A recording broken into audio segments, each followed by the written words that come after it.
바로 시작하도록 하죠. 선이 아이고. 자, 그래서 오늘은 세 번째 시간인데 항상 그랬던 것처럼 복습 먼저 하면서 시작할게요. 자, 저번 건 좀 빠르게 갈게요. 대륙이동설. 네, 여러 가지 정보들 외워야 될 것들 외우시고, 그 다음 뭐죠? 왜 얘가 왜 안 됐다? Y를 설명 못했다. 원동력 설명 못해서 등장한 원동력으로서의 멘틀 대류, 멘틀 대류설, 홈즈 이제 좀 외워주셔야 되고요. 그리고 해구랑 해령이 뭐가 다른지, 그렇지. 그 다음에 등장했던 게 해저 확장설을 가기 전에 이 음양측신법이죠. 그래서 음양측신법 공식 당연히 알고 계셔야 되고, 열곡과 해령의 차이. 열곡이 더 큰 범위, 해령이 좀 더 작은 범위. 그리고 해구는 대략 6km보다 더 깊은 곳을 얘기를 하는 경향이 있다. 그 다음에 해저 확장설인데, 해저 확장설의 다양한 증거들 여러분들 다 기억하고 계셔야 되고요. 해령의 가장 큰, 해령과 해구로 나눠서 공부하시면 좋은데, 해령의 키워드는 대칭이라는 키워드랑, 그리고 또 해양지각의 나이가 0살이라는 거. 혹시 좀 추울 것 같아서 꺼졌네요. 네.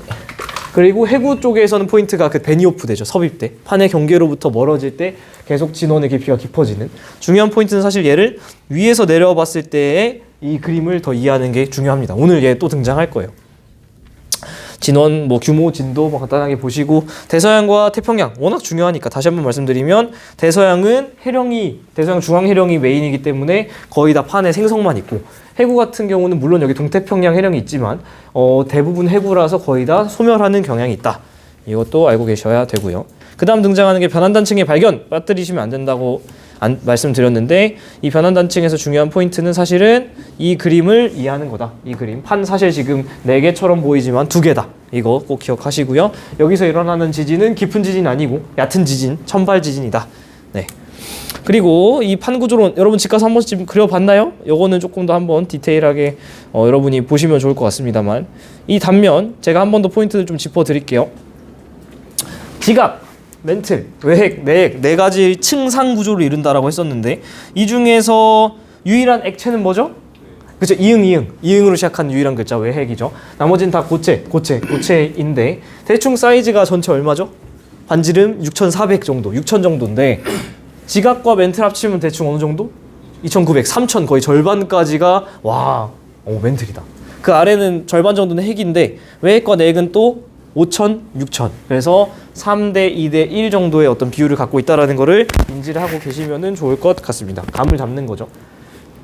그리고 여기서 중요한 포인트는 밀도가 중심부로 가면 갈수록 밀도가 커지고 중심부의 온도가 제일 뜨거울 텐데, 알아서 이렇게 밀도에 따른 분류가 일어난 게 바로 마그마 바다 상태일 때 뜨거울 때 알아서 층상 구조로 분류가 됐다라는 거죠. 그래서 아니나 다를까 중심부에는 철이랑 니켈 같은 금속류잖아. 밀도가 어떨까요? 크겠지. 알아서 밀도 큰 애가 가라앉아 있는 반면에, 위쪽에는 규산염질이라는 어떤 좀 상대적으로 가벼운 친구들이 있다. 물론 그 중에서도 제일 가벼운 건 대륙지각, 화강암질, 유무암질이라고 얘기를 하는. 그 다음은 해양지각, 현무암질이라고 하는 좀 시꺼먼 거. 그리고 감람암질, 얘는 이제 멘틀 성분을 이루고 있다. 저 무슨 질이라고 얘기하는 규산염질은 오늘 좀 더 디테일하게 배울 거예요. 걱정 마시고. 우리가 서 있는 곳은 대륙지각이죠. 대륙지각은 대충 30km보다 좀 깊은 그런 경향이 있고요. 더 깊은 것도 있어요, 당연히. 해양지각은 주로 10km 내외라는 거. 얘를 제가 왜 강조를 하냐면, 2023년 수특이죠. 2022년에 나왔던 그 수특 문제에서 이 감을 못 잡으면 데이터 해석 자체가 안 되는 게 나온 적이 있어서 제가 좀 감은 잡으시라는 겁니다. 그리고 중요한 건 이 멘틀이 겁나리 두꺼워가지고 얘를 좀 나눠서 봐야 되는데, 그 멘틀을 상부랑 하부로 나눌 수 있죠. 이 기준은 얼마? 670 정도. 여기는 또 중요한 포인트가 뭐냐면, 차가운 플룸이 내려오다가 잠깐 머물렀다가 어디까지 내려가죠? 얘는 쫙 해서 외핵과 내핵 경계? 아니 외핵과 멘틀 경계, 대충 깊이로 말하면 2,900, 3,000 정도까지 얘가 내려가는 경향이 있다. 여기서 내려가 있으면은 이 핵으로부터 뭘 받을까요? 열을 받죠. 물질 안 받아? 물질 안 받아. 물질 받는 거 아니에요? 안 받아. 물질 안 봐요. 물질 교환 없어요. 그래서 열을 받으면 애가 뜨거우니까 밀도가 작아지겠죠? 그러면 애가 어떻게 될까요? 밀도 작으니까 뜨겠지. 이게 바로 뜨거운 플룸이다. 오늘 좀 디테일하게 배울 거고요. 이 상부 멘틀도 봤을 때 충분히 또 범위가 크기 때문에 나눠줘야 되는데, 그 기준이 제일 위에 상부 멘틀을 또 위에 제일 위에 최상부 멘틀로 나눠줍니다. 어디까지? 약 100km까지. 그래서 우리가 서 있는 지각과 제일 위에 멘틀인 최상부 멘틀을 합쳐서 약 100km까지의 영역을 뭐라고 한다? 암석권 혹은 판이라고 얘기를 한다. 사실 이 암석권이 지금 이렇게 수직하게 있지만은 사실은 얘가 또 가로 방향으로만 이렇게 여러 개로 찢어져 있겠죠. 전 지구가 하나의 100km짜리 두께로 되어 있는 걸로 덮여 있진 않을 거잖아요. 거기 막 쪼개져 있는 거가 엄밀히 말하면 판인데 일반적으로 말할 때 암석권과 판을 그렇게 크게 구별하지 않는 경향성이 있습니다. 이렇게 문제에서 등장하지 않는 케이스를 빼고는요. 그래서 이 암석권 판이라고 하는 친구가 얘는 엄청 딱딱한 고체라서 움직이고 움직이면서 서로 부딪히고 수렴, 찢어지고 발산, 어긋나고 보존이 일어나는 게 바로 판구조론이다.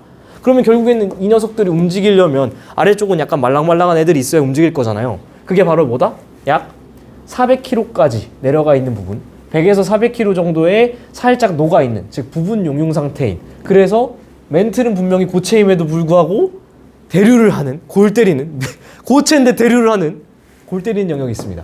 여기는 지진파로 해보면 지진파는 굉장히 밀도가 밀한 곳일수록 속도가 빠른데 여기서 밀도가 좀 작아서 굉장히 좀 느려지는 곳이 있습니다. 거기가 이제 연약권을 발견하게 된 계기인데요. 자세한 건 G2 때 배울 수 있습니다.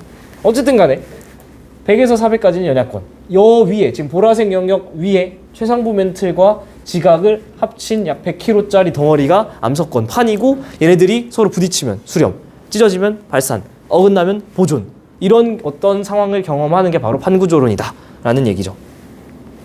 이 판구조론 다음에 교과서나 수능 특강이 어떤 식으로 기술되어 있냐면, 갑자기 판구조론 다음에 저 모식도 옆에 보시면은 순서가 당연히 자연스럽게 플룸 구조론으로 가야 될 것 같잖아요? 근데 뜬금없이 고지작의 연구로 튄다. 왜 그러냐면은 결국에는 이 판이 움직인 그 기록이 뭐로 남아있다는 거죠? 이 지구 자기장으로서 대륙에 남아있기 때문에. 그래서 이 지구 자기장은 왜 생기냐면 유일한 액체인 외핵이 회전할 때 철질이 도니까 전기장이 만들어지고, 전기장은 곧 자기장을 유도해서 지구 자기장을 만들어낸다. 그래서 두 개가 남았네요. 아니네. 네, 그래서 고지작의 연구로 넘어가게 되는 건데, 포인트는 이 표를 잘 기억하고 계셔야 됩니다. 이거 제가 지금 다시 할 수는 없고요. 영상 보시면 잘 설명해 놨으니까 이 표가 머릿속에 있지 않으면 상황에 문제를 바로바로 적용해서 푸는 게 전혀 안 될 거라서 꼭 아셔야 되고요. 우리가 연습했던 건데 멀리 있는 곳이 작은 복각, 작은 곳이 큰 복각, 이것도 모르면 기출문제 푸는데 여러분이 좀 지장이 있을 겁니다. 그래서 이런 것도 잘 영상 통해서 복습을 하시면 좋겠습니다. 자, 그래서 결국에는 두 가지의 다른 경로처럼 보이지만 사실은 하나가 두 개처럼 보이는 거다. 왜 그러냐면은 옛날에는 대륙이 하나였는데 지금은 찢어지면서 그때 그 자료가 두 개인 것처럼 일종의 분신술을 쓴 것처럼 보인다라는 게 포인트였고요. 문제를 풀어보시면 분명히 이런 식의 어떤 조건이 붙을 텐데, 이 조건에 대한 설명 마지막 한 5분이 이해가 안 됐다면 그냥 무시하고, 이 문제에 이런 조건 붙어 있으면 그냥 대륙의 이동만 고려해서 문제 풀라는 거네, 스트레스 받지 말고 그냥 대륙의 이동이 어떻게 됐는지나 찾아야겠다 하고 푸시면 괜찮다는 거예요. 자, 그래서 우리가 이 부분은 제가 그 영상 찍다 끊겨서 제가 혼자서 더 찍어서 합쳐놨는데, 이 큰 그림은 일단 갖고 가셔야 된다라는 거예요. 6, 2, 5, 2, 5, 40 해가지고 신, 중, 고, 그 앞에는 성칸부리아대, 그래서 시생, 원생, 그 다음에 고중신 합쳐서 뭐라 그러게 해요? 현생을 살아 이러잖아요. 현생. 그래서 시생누대, 원생누대, 현생누대라고 얘기를 하는데, 그 현생누대가 다시 고생대, 중생대, 신생대로 쪼개지는 거고, 그 고생대, 중생대, 신생대가 다시 카모, 실대, 석패, 트쥐백, 팔내, 사로 쪼개지는 거고. 됐죠? 고말중초에 뭐가 있었다고요? 2억 7천만 년 전에 판게아가 있었다. 이게 최초의 초대륙인가요? 아니요. 12억 년 전에 로디니아 있었다. 이거 아주 많이 출제되는 건데, 로디니아는 그러면 시생누대일까요? 아니, 원생누대지. 왜? 25억 년과 5.5억 년 사이니까. 이거 모르면 또 여러분이 선지를 풀 때 분명히 문제가 생깁니다. 고말중초 판기아, 이때 어떤 것들이 만들어지냐면은 베게너가 증거로서 제시했던 북아메리카 동쪽의 에팔레치아, 유럽 서쪽의 칼레도니아, 유칼 기억나죠? 얘네들이 원래 이때 꽝 붙었다가 대서양이 쫙 열리면서 지금은 얘는 북아메리카, 얘는 지금 유럽에 있는 것처럼 보이는 거죠. 그리고 여기서 요거는 이제 여러분이 화석할 때 다시 한번 할 건데, 원래 이 이전에는 2.5억 년 이전에는 고생대까지는 육상생물보다는 해양생물이 압도적으로 많았어요. 그치? 아직은 실루리아기 때 오존층이 만들어지거든요. 실루리아기 때 오존층이 오존층은 그거보다 더 먼저 만들어지긴 한데, 실루리아기 때 육상생물이 이제 막 생기거든요. 올라오거든요. 실루리아기 때 육상생물을 좀 기억하는 팁이 있습니다. 민망한데 실룩 하면 실룩이라고 기억을 할 수 있어서 외우라는 겁니다. 실룰리아기 때 육상생물이 만들어져서 이 이전에는 계속 해양생물체밖에 없었어요. 그래서 이때 해양이 닫히고 하나의 초대륙이 만들어진다는 건 해양생물체 입장에선 대재앙이 아닐 수가 없다. 그래서 이 모든 지질시대에서 5대 대멸종이 있어요. 5대 페트백, 오르도비스기, 대봉기, 페른기, 트라이아스기, 백악기 5대 대멸종이 있는데 그 대멸종 중에 제일 많이 죽은 게 있대요. 이 고생대 말. 사실 교육과정 내에서는 그래서 판게아 때문에 해양생물체가 대멸종이라고 얘기를 하지만은 조금 더 전공적으로 공부하면 사실 이유를 하나로 단정 지을 수는 없긴 해요. 근데 우린 지원을 배우고 있으니까 그냥 이때 다 죽었다 정도는 알고 계시면 되겠다. 그 다음으로 좀 많이 유명한 게 이 백악기에 죽은 건데, 한마디로 중생대 말에 죽은 건데, 이때 왜 죽었을까요? 운석 맞고 죽었다라기보다는 운석이 떨어져서 터진 화산으로 인해서 화산재가 성층권에 깔려서 태양 복사 에너지가 못 들어와서, 그러면은 식물들이 죽잖아요. 광합성을 못 하니까. 식물들을 먹는 초식동물이 죽잖아요. 초식공룡이 죽으면 육식공물이 죽잖아요. 그래서 멸망을 하는 겁니다. 중생대 말에는, 이거는 머릿속에 좀 넣어놓으세요. 인도의 히말라야랑 유럽의 알프스 산맥이 만들어지는데, 특히 엄밀히 말하면 인도의 히말라야는 외워놓는 게 좋습니다. 오지훈 쌤이 외우라고 하셔서 작년에 개념 강의 들을 때 내가 이걸 왜 외워야 되지? 했는데 외워야 풀리는 문제가 있습니다. 히말라야 산맥이 3천만 년 전부터 형성됐다라는 거를 외워야 풀리는 게 있어요. 엄밀히 말하면 외우지 않아도 풀리긴 하는데 외우면 편하게 풀리더라고. 3천만 년 전부터 히말라야가 생겼다라는 거. 아까 위에서 보여드린 거 그냥 다시 한번 그 수특 그림을 가져온 건데요. 12억 년 전에 로디니아라는 초대륙이 있었는데 걔가 한번 쫙 찢어졌다가 다시 달라붙은 게 판게아다. 얘는 언제다? 2.7억 년 전 고말 중초다. 종종 진짜 디테일하게 문제 나오면은 판게아의 북반구 쪽이 로라시아고 남반구 쪽이 곤드와나거든요. 얘도 외워야 돼요. 근데 저는 어떻게 기억을 했냐면, 우리가 살고 있는 이 대륙이 뭐죠? 아시아잖아요. 그래서 판게아의 북반구 쪽에 있는 게 롤라시아, 라시아 발음 뭔가 비슷하니까 판게아 북쪽에 있는 게 롤아시아다라는 거 기억을 좀 해주시는 게 좋고요. 그 다음에는 뭐 이렇게 이때 칼레도니아, 에팔레치아 만들어지고 다시 이렇게 쭉 가다가 이 3천만 년 전쯤부터 히말라야 산맥이 만들어지고 있다를 기억하시면 되겠습니다. 여기까지 복습이죠. 자, 플룸 구조론 가겠습니다. 그래서 드디어 마지막 플룸 구조론인데요. 왜 이렇게 튕기니? 플룸 구조론 같은 경우에는 바로 직전 교육과정만 해도 등장하지 않고 있었어요. 근데 그 판구조론으로만 설명할 수 없는 것들이 막 등장을 하면서, 대표적으로 하와이, 열점 한 번쯤 들어봤죠? 걔는 이 판구조론으로 도저히 설명이 안 돼요. 왜? 여러분 하와이 어디 있는지 대충 알죠? 어디 있어요? 태평양 한가운데 있잖아. 이거 그림이랑 같이 볼게요. 이게 지금 판들끼리 부딪히고 수렴, 찢어지고 발산, 어긋나고 보존, 그게 판구조론이잖아요. 근데 지금 여기 이 가운데에 있는, 여기 잘 안 보이네요. 요 하와이 같은 경우에는 판의 경계인가요? 아니잖아. 근데 막 화산 활동은 일어나. 그러니까 얘는 도저히 판구조론을 설명할 수 없는 거예요. 그렇다 보니까 얘를 설명하기 위해서 교육과정에서 이제 플룸 구조론을 집어 넣은 겁니다. 형 교육과정에 추가된 거죠. 플룸이라는 건 뭐냐면, 주변의 온도 차에 의해서 멘틀 물질이 기둥 모양으로 하강하거나 상승하는 구조라고 수능 특강에 써 있습니다. 근데 결국에는 기둥 모양으로 하강 상승이라고 하는데, 하강하는 이유는 뭘까요? 밀도가 크니까. 상승하는 이유는 뭘까요? 밀도가 작으니까. 그래서 하강하는 건 당연히 뭘까요? 차가운 거, 따뜻한 거? 차가운 거. 차가워서 밀도가 커. 한마디로 차가운 풀이면 당연히 온도는 낮아. 온도가 낮은 지점에서는 지진파가 좀 더 빽빽하고 밀해서 속도가 빠른 경향이 있어요. 이거를 여러분이 아셔야 돼요. 얘는 그 자료에서 보통 지진파 속도 관측 자료를 주거든요. 걔를 보고 여러분이 바로바로 온도를 뽑아낼 수 있어야 돼. 지진파의 속도가 빠르면 온도 어떻다고요? 차가운 거. 그러니까 무슨 플룸? 차가운 플룸이라는 거. 만약에 지진파의 속도가 느려, 그 말은 뜨거워. 그래서 좀 덜 밀하기 때문에 뜨거운 플룸이다. 아시겠죠? 대표적인 예시가 이 차가운 플룸은 유라시아 하부. 우리 앞에서 배웠지만은 태평양 주변은 거의 다 뭐만 있다? 해구가 있다. 그럼 계속해서 뭔가 섭입해서 내려가는 게 있다라는 거잖아요. 그래서 이 그림을 막말로 여러분이 다 가려놔도 대답할 수 있어야 돼요. 보시면은 그래, 세 개는 올라가고 하나는 크게 떨어져요. 그러니까 이 하나 크게 떨어지는 얘가 뭐겠어요? 당연히 이게 바로 차가운 플룸일 텐데, 여기가 바로 아시아 대륙이라는 거죠. 우리가 있는 그 지점에 계속해서 판들이 일본을 비롯해가지고 섭입하고 있기 때문에. 그리고 여기 그림 자세히 보시면은, 여러분 책 잘 보세요.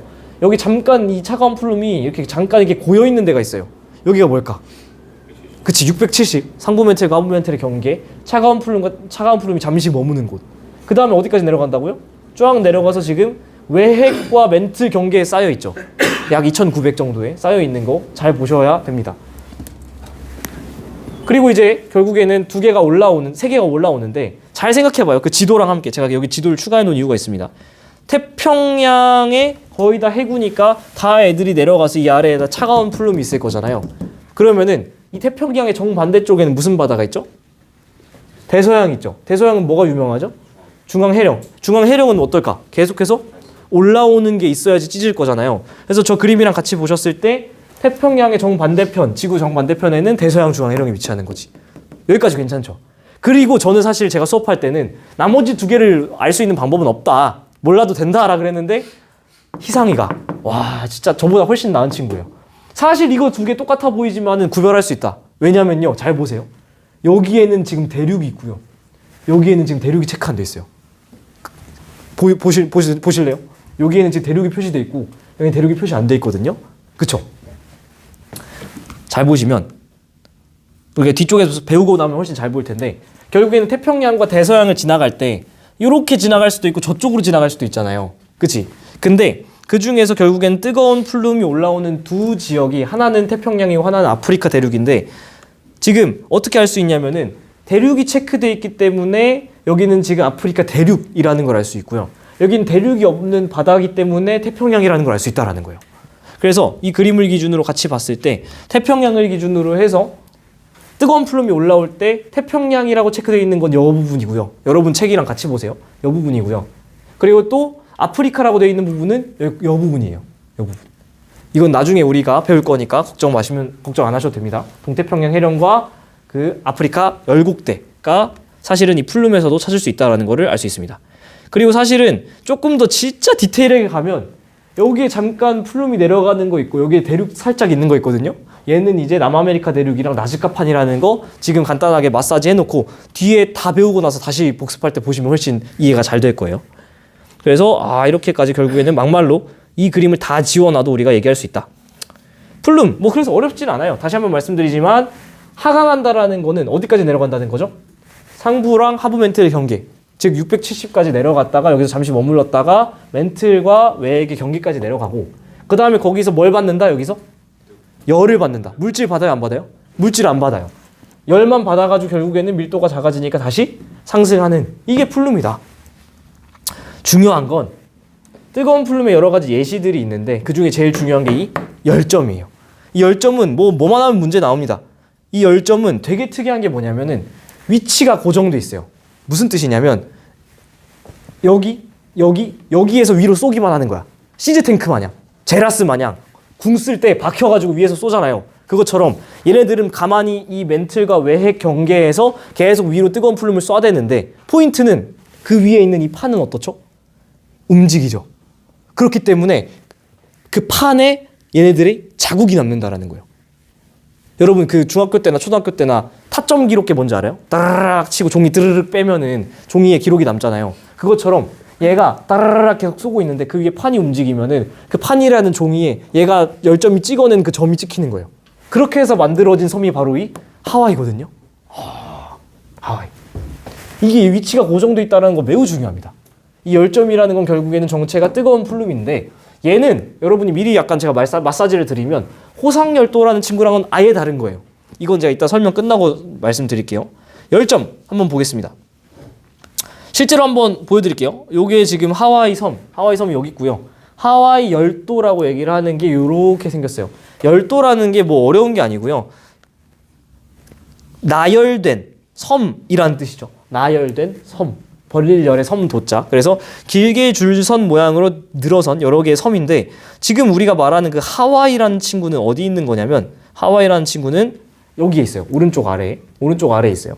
여기서 계속해서 지금 막 화산 분출도 일어나고 있고 여기서는 막 계속해서 새로운 섬들도 만들어지고 있고 그래요. 그러니까 나이가 제일 어린 건 뭐죠? 얘지. 지금 막 만들어지고 있으니까. 여기서 제일 만들어지고 있어. 근데 얘네들이 지금 이런 모양이 나온 이유는 뭐냐면은 사실 이 1번이 여기서 만들어지고 뒤로 밀려나고 밀려나고 밀려나고 밀려나고 밀려나고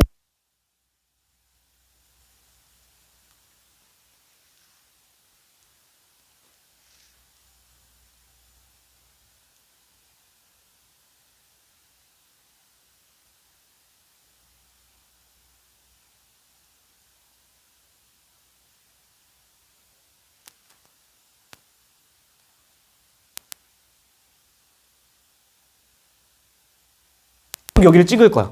물론 이제 뒤에서 이렇게 찍겠죠. 여기 계속 이렇게 찍고 있을 거란 말이죠. 계속 이렇게 찍고 있겠지. 이쯤에서 이렇게 찍고 있겠죠. 안 나오네. 이걸 찍고 있겠지. 이렇게 그죠? 근데 지금 여기서 생긴 애가 얘가 지금 이거 이렇게 합시다. 여기가 지금 제일 먼저 생긴 애니까 제일 나이가 많은 애는 얘겠죠. 그치? 그럼 이 모양을 먼저 만들어줘야 되잖아요. 그러려면 이 종이가 지금 어떻게 움직여야 돼요? 이렇게 움직여줘야 되는 거 이해돼요? 이렇게? 그치? 그 다음에 어느 순간인지는 모르겠지만은 이때부터는 애가 판의 이동방향이 살짝 바뀐 거야. 이렇게 움직여주면 딱 이 모양 나오잖아요. 그쵸? 이해돼요? 다시. 지금 첫 번째 여러분이 알고 계셔야 되는 건 뭐냐면은 이 위치에서 열점은 계속해서 고정된 상태로 쏘고 있다라는 거. 두 번째는 여기 연령이 제일 낮고 지금 만들어지고 있으니까 여기서 만들어진 애가 이렇게 이동해서 여기로 갔으니까 얘가 제일 나이 많고 이건 괜찮죠. 그러면 결국에는 시간 순서대로 돌리면 여기서 만들어지고 이렇게 해서 지금 여기서 만들어지고 있는 거니까 이 모양을 만들도록 우리가 이 종이라는 판을 한번 움직여 보겠다는 거예요. 여기서 만들어지고 있는데 이거 만들어진 다음에 애가 이런 모양을 만들어야 되니까 이 종이는 이런 식으로 약간 좀 가파르게 올라가야 되죠. 이런 식으로 이쪽 방향으로. 그렇죠? 그 다음에 왠진 모르겠는데 방향이 바뀌어서 이제는 여기서 찍히고 있던 애가 약간 완만하게 이렇게 돌아줘서 이쪽 방향으로 내 종이가 움직여줘야 그래야지 사실은 문제가 해결되는 거죠. 그래서 첫 번째는 이런 식으로, 두 번째는 이런 식으로 움직이는 방향이 바뀌었다를 사실은 열점을 통해서 알 수 있는 거죠. 얘는 실제로 제가 학생 때 친구들한테 가르쳐 줄 때 어떻게 가르쳐 줬냐면 만약에 이 문제가 나오면 샤프랑 시험지를 들고 시험지를 움직여봐라. 그러면 여러분이 그 모의고사 시험지든 내신 시험지든 간에 시험지를 움직이는 방향이 그대로 기록에 남잖아요. 이런 식으로. 그러면 첫 번째 움직임 방향, 두 번째 움직임 방향대로 여러분이 그냥 상황을 해석해주면 된다라는 거죠. 그래서 태평양판의 이동이 어쨌든 간에 둘 다 북서쪽으로 가는데 조금 더 북쪽에 치우친 북북서 방향으로 먼저 움직였다가 그 다음에는 조금 더 서쪽에 치우친 북서서 혹은 서북서 방향으로 움직였다라는 걸 알 수 있습니다. 괜찮죠? 이게 뭐만 하면 맨날 나와. 그냥 열점 하와이 나오면 그냥 이거 먼저 물어보고 시작해 일단. 아시겠죠? 그리고 조금 더 디테일한 정보를 요구할 때는 그래서 이 순간순간 사이사이 뭐 예를 들면 1번과 2번 사이, 2번과 3번 사이 뭐 이때의 판의 이동 속력은 어떻게 구할 수 있는데 라고 얘기를 하는데 사실 이동 속력 어렵지 않죠? 속력이라는 건 거리 나누기 시간이니까 1번과 2번 사이의 판의 이동 속력 구하세요 하면은 이 사이의 거리를 뭔가 데이터로 주겠죠. 그리고 이 나이를 실제로 데이터로 주겠죠. 그거 해가지고 속력 구해주면 되니까 뭐 어려운 거 하나도 없습니다. 네. 그래서 선생님 그럼 왜 바뀐 건데요? 는 저도 모릅니다. 저도 모르니까 그거는 괜찮다. 우리가 이건 뒤쪽에서 다시 한번 다룰 건데 미리 마사지만 하면은 지원 수준에서 별표 3개 박혀있죠. 화산섬이 문제에서 등장하면 딱 2가지밖에 없습니다. 첫 번째는 방금 배운 이 열점이고요. 두 번째는 우리가 앞에서 섭입대에서 막 판들이 섭입할 때 화산이 만들어질 수 있어요. 그건 오늘 우리가 좀 디테일하게 배울 거거든요. 그 섭입대 호상열도가 바로 두 번째입니다. 이 2가지를 여러분이 구별해서 공부를 하시는 습관을 들이는 게 아주 중요하겠죠. 그래서 사실은 플룸은 요 정도가 전부예요. 플룸은 요 정도가 전부고 우리가 지금 뭐 내신 시간도 아니니까 디테일한 거는 그냥 하지 않도록 하고요. 한번 그냥 쭉 읽어보시면 될 것 같습니다. 뭐 영상 멈춰 놓으시든 아니면 책에 있는 거 그냥 읽어보시면 될 것 같고요. 여기서 한번 끊고 다음 단원으로 가도록 하죠. 그래서 여기까지가 플룸.